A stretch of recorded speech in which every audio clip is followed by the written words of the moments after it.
Renault Talisman, francoska admiralska ladja. A veste, da je ta avto prepričal že veliko kupcev širom cele Evrope, jih bo pa najbrž zdaj še več, ko je dobil nov motor.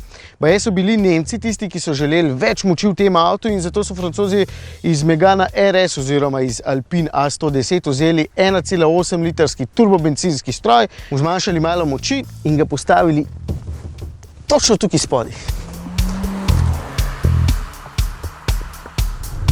Tukaj nima 300 konjev, ampak 165 kW oziroma 225 konjev in 300 Nm navora, ker umirjena družinska limuzina pač ne potrebuje tako brutalnih sposobnosti. Še vedno pa je motor precej močan in zelo odziven, sicer nikoli ne deluje brutalen, pa tudi nikoli ne podhranjen. Zelo zvezno in precej suvereno se premika. 7-stopenjski dvosklopčni menjalnik v skladu s tradicijo cuka in je kriv za precej neodločno speljevanje, med samo vožnjo pa potem svoje delo opravlja dobro in moč prenaša na sprednji dve kolesi.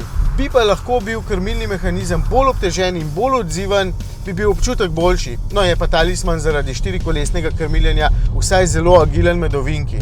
Prilagodljivi blažilniki dobro požirajo cestne nepravilnosti in s Talismanom se boste udobno peljali do cilja, pa tudi če bo ta 700 km daleč. Samo rezervoar z le 47 litri je absolutno premajhen.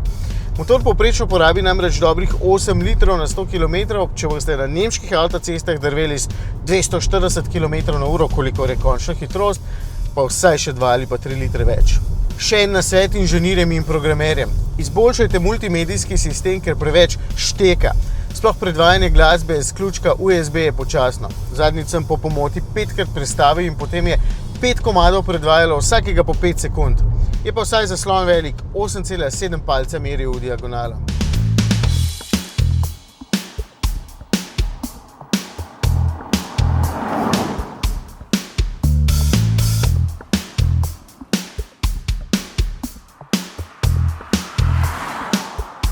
Tale bogata oprema Initial Paris je kriva za projekcijski prikazovalnik, za odlične sedeže, ki so ogrevani in prezračevani, za boljše vzglavnike, za lepo notranjost z lesom, no seveda za te lepe napise in za ta velika 19-palčna platišča.